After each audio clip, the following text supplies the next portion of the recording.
Allahumma salli ala Sayyidina Muhammad wa ala alihi wa sahbihi wa barik wa sallim. Alhamdulillah, kembali semula kita di Assalamualaikum bersama dengan Musalla Ar-Rawdah untuk topik kita Jaulah Al-Quran, Keluhan Akhir. Masya Allah, dan pastinya kita bersama dengan pengurusi Musalla Ar-Rawdah sendiri, bahagia Syekhana Al-Ustaz Muhammad Azli Abdullah. Assalamualaikum Ustaz. Assalamualaikum. Masya Allah Ustaz. Topik kita hari ini Keluhan Akhir tu untuk Masya Allah, macam sinonim dengan hari ini punya perasaan kita hari ini. Masya Allah. Di sana sini saya melihat duduk dengan siapa saja, Masya Allah, keluhan akhir, tak tahulah keluhan akhir kamu, tapi mengeluh tu, Masya Allah. Dan Ustaz nak bawakan hari ini adalah surah Ibrahim, Ustaz. Masya Allah. Mungkin Ustaz boleh kongsikan apa kaitannya tajuk kita dengan situasi kita dan apa istimewanya kelainan pada surah Ibrahim, Ustaz. Silakan, fadal Ustaz. Bismillahirrahmanirrahim. Assalamualaikum warahmatullahi wabarakatuh. Alhamdulillah wassalatu wassalamu ala Rasulillah wa ala alihi wa sahbihi wa man tabi'ahu wa nasarahu wa man walah. Alhamdulillah, syukur kepada Allah Subhanahu wa taala. Allah kembalikan semula roh kita ke jasad kita pada pagi ini. Alhamdulillah, Allah beri afiat pada tubuh badan kita, dan Allah beri izin pada lidah dan juga mulut kita untuk kita mudah sebut namanya. Alhamdulillah, satu nikmat yang sangat besar. Terima kasih Naufal kerana bersama dengan saya pada pagi ini. InsyaAllah pada pagi ini kita akan bincang surah Ibrahim ataupun surah Sayyidina Ibrahim. Kalau guru kami dia mengajar, dia akan sebut surah Sayyidina Ibrahim, surah Sayyidina Hud. Itu cara kita menghormati insan yang dimuliakan Allah. Apa salahnya kita sebut Sayyidina Ibrahim. Baik, surah Ibrahim ini merupakan surah Makkah. Ada 52 ayat semuanya mengikut kiraan ulama kita lah, ulama Kufi. Dan surah ini tentu sekalilah bila surah Makkah ini banyak bercerita berkenaan dengan kekuasaan Allah Subhanahu wa taala. Di samping Allah menyebut tentang kisah-kisah, itu kisah-kisah Nabi-Nabi yang terdahulu, dan tentu sekali kisah batang tubuh nama surah ini itu Sayyidina Ibrahim sendiri dimuatkan dengan begitu banyak dalam surah ini. Dan surah ini tuan-tuan sebenarnya dia ada satu dia berkait dengan apa yang kita bincang ni, keluhan akhir ni. Kita sekarang sedang mengeluh semua. Jadi keluhan apa yang sebenarnya yang kita jadikan tajuk perbincangan pada pagi ini, iaitu kalau kita melihat pada surah Ibrahim ini, kita akan melihat pada ayat 21 dan juga 22, yang mana kita lihat di situ ada keluhan yang sangat dalam daripada pengikut kepada pemimpin mereka. Yang mana pada ayat 21 Allah menyebut وَبَرَزُوا لِلَّهِ جَمِيعًا فَقَالَ الضُّعَفَاءُ لِلَّذِينَ اسْتَكْبَرُوا إِنَّا كُنَّا لَكُمْ تَبَعًا فَهَلْ أَنْتُمْ مُغْنُونَ عَنَّا مِنْ عَذَابِ اللَّهِ مِنْ شَيْءٍ قَالُوا لَوْ هَدَانَا اللَّهُ لَهَدَيْنَاكُمْ سَوَاءٌ عَلَيْنَا أَجَزِعْنَا أَمْ صَبَرْنَا مَا لَنَا مِنْ مَحِيصٍ. Ini kalau dengar apa IM Naufal baca ni sedap ni. Memang sedap dia punya lagu dia. Saya tak boleh nak berlagu lah kan. Jadi saya baca straight forward gitu je. Apa maksud dia? Dan mereka semua di padang mahsyar.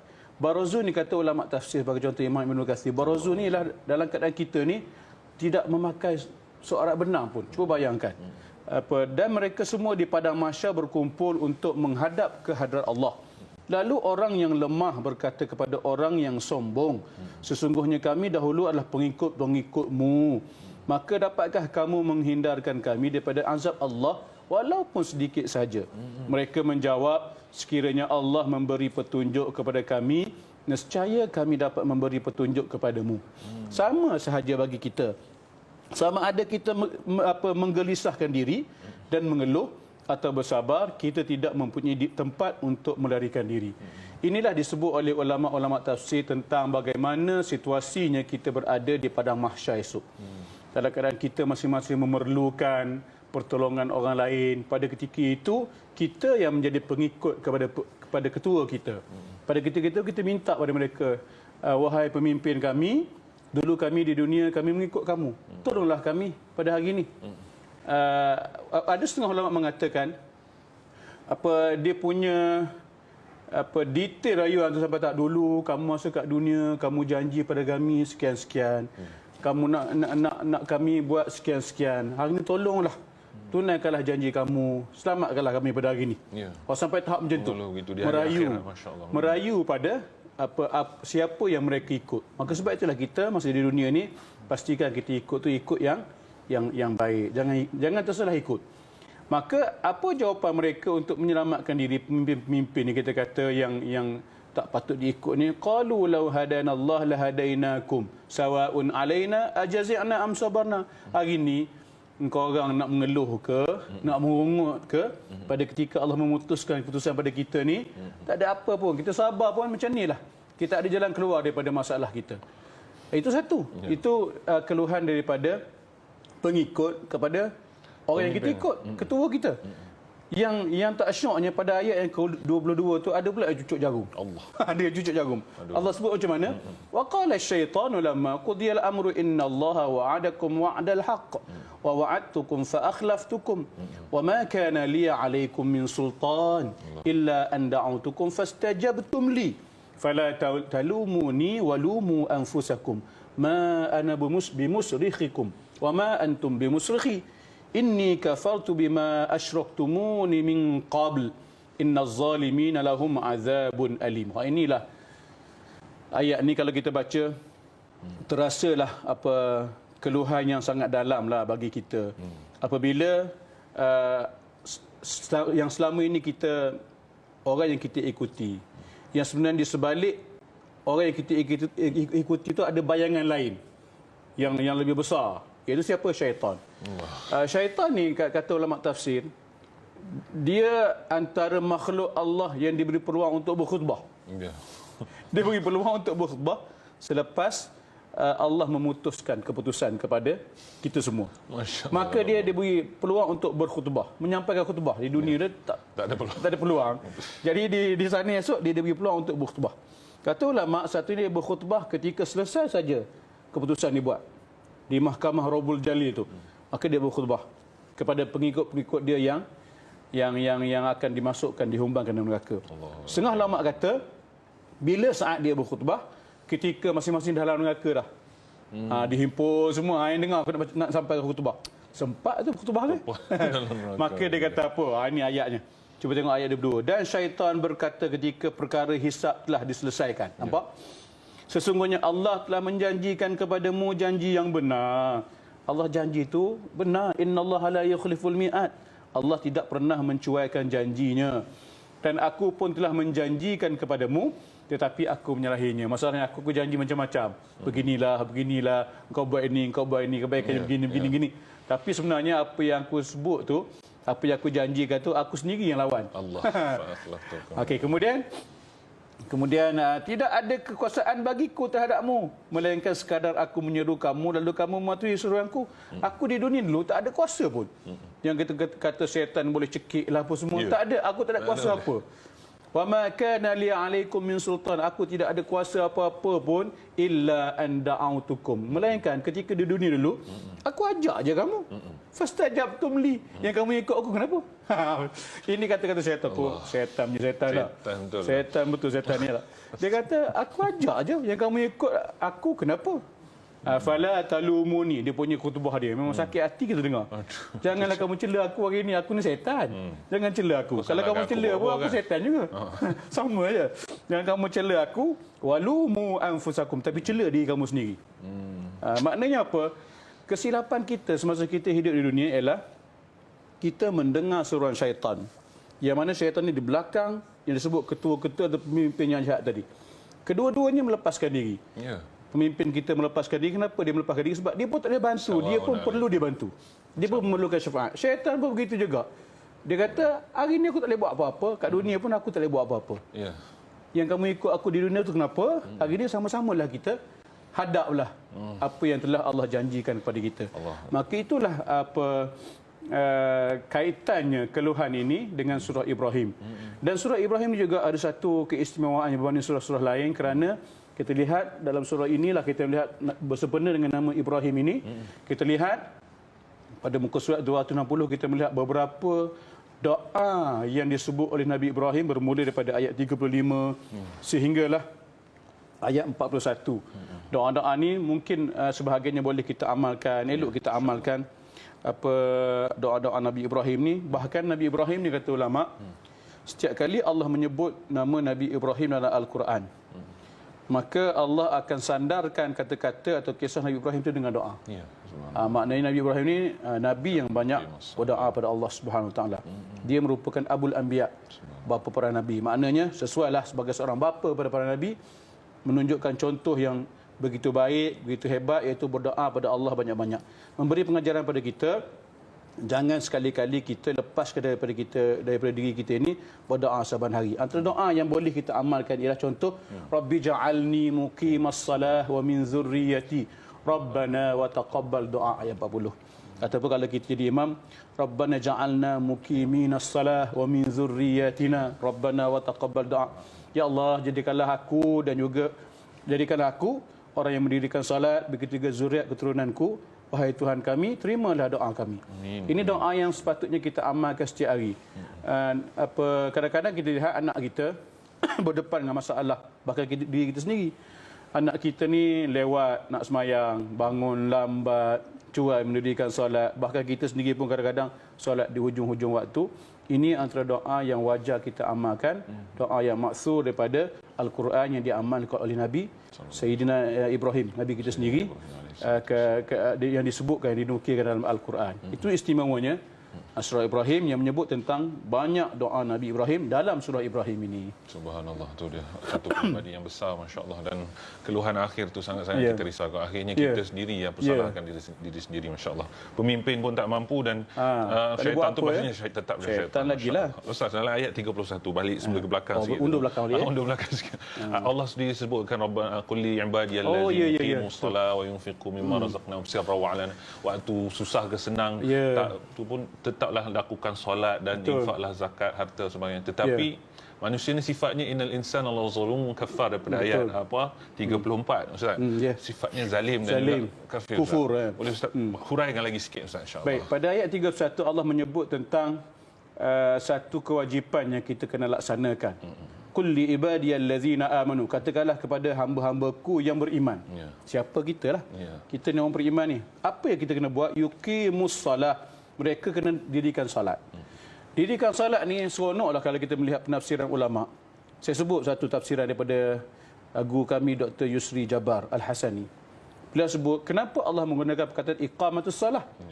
Mendirikan salat. Sedangkan salat tu boleh je dibuat secara duduk. Adakah wajib berdiri setiap masa? Tidak. Tapi sebenarnya maksud mendirikan salat itu ialah salat dia kata dalam wajhil akmal. Alal wajhil akmal. Maknanya kita mendirikan solat dalam keadaan situasi yang paling sempurna. Paling sempurna tu macam mana? Bermula daripada kita ambil wuduk lagi. Wuduk dengan sempurna, kita berjalan ke masjid, datang awal ke masjid, mengenakan pakaian yang bersih, memakai wangi-wangian, kemudian tunggu imam dalam saf-saf yang lurus. Kemudian ketika solat, kita solat dengan khusyuk. Selepas solat bukan terus berlalu dengan segera nak balik ke rumah.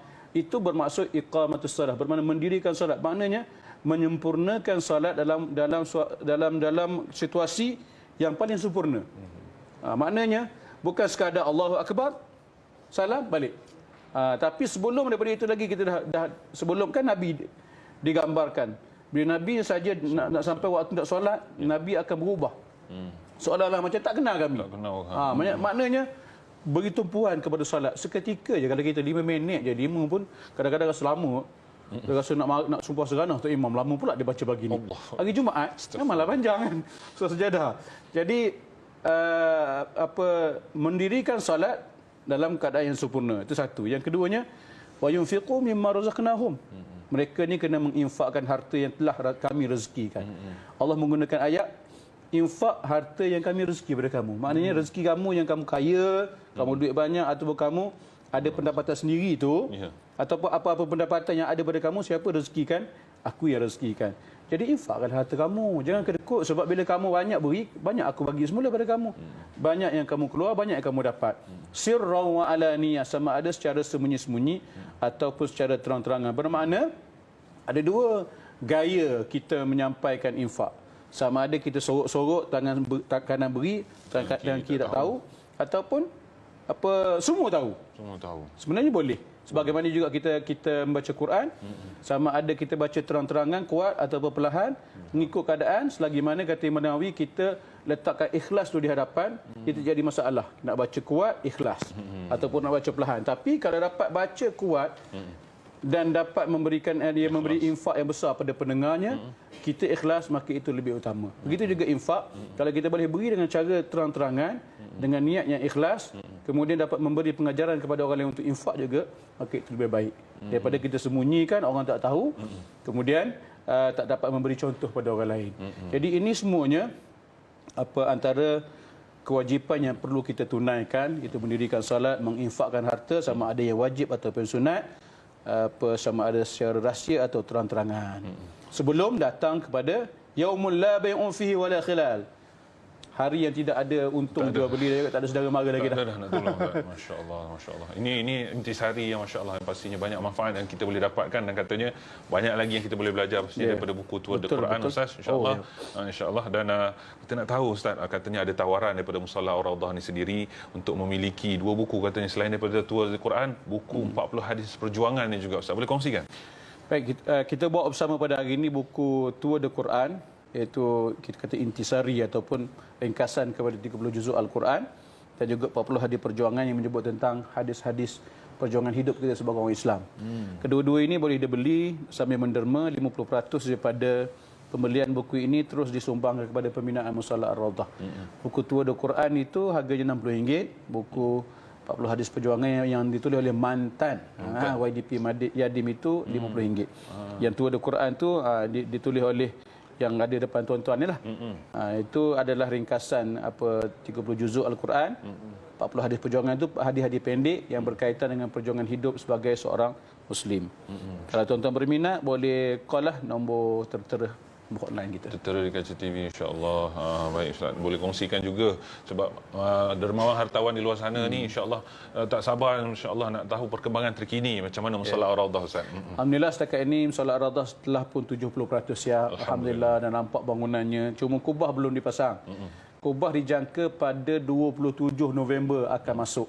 Tak lama. Sekarang dah tengah di fabricate dekat kilang di Port Kelang. Di Port Kelang. Nanti bawa ke sana. Jadi nanti akan bawa ke Kuantan, dipasang 27 bulan November ni. Kubah berwarna hijau, insya-Allah. Macam bentuk kubah Masjid Nabawi. Dan juga sebahagian tertera tu ada nampak ada kekosongan tu, lubang tu kubah lah tu. Dan dalam masa yang sama kita mengajaklah, menyeru tuan-tuan puan-puan di luar sana yang nak ada saham akhirat, nak ada saham di sana, nak ada mahligai terindah di sana. Amin, insya-Allah. Maka marilah bersama-sama dengan kami semua di Musalla Ar-Raudhah, sama-sama kita membina rumah Allah yang jangkaan kami siap pada bulan 3 tahun depan. Kita nak guna untuk salat tarawih, insya-Allah. Itu gambar nampak 3D. 3D. Itu dah. Inilah siap hasil akhirnya insya-Allah digambarkan. Sekarang ni bentuk tu dah nampak, cuma kubah tak ada lagi, tak nampak sangatlah. Alhamdulillah. Itu bahagian hadapan mihrab. Ini sisi kiri. Alhamdulillah, itu dia. InsyaAllah kepada dermawan hartawan segeralah, insyaAllah inilah usaha kita, insyaAllah. InsyaAllah melalui buku Tua The Quran sendiri, saya sendiri pembacanya, masya-Allah. Apa yang Ustaz Azli kongsikan itu adalah sedikit sebenarnya, masya-Allah. Kita boleh dapatkan pelbagai intisari dan masya-Allah ilmu-ilmu yang kita tak sangka daripada Al-Quran itu kita dapat, insya-Allah. Sama-sama kita infakkan seperti yang tertera di Kaca TV, insya-Allah. Terima kasih Ustaz Azli Abdullah, insya-Allah, pengerusi Musalla Ar-Raudhah, insya-Allah. Moga Allah permudahkan urusan dan tercapai hajatnya, insya-Allah. 3 insya-Allah terbangun, insya-Allah. Amin. Insya-Allah. Baik, kepada penonton sekalian, kita nak berhenti berehat seketika, insya-Allah. Selepas ini anda akan bersama dengan Jejaka Kaca Ardi Herman, insya-Allah. Terus stay bersama kami. Assalamualaikum, insya-Allah.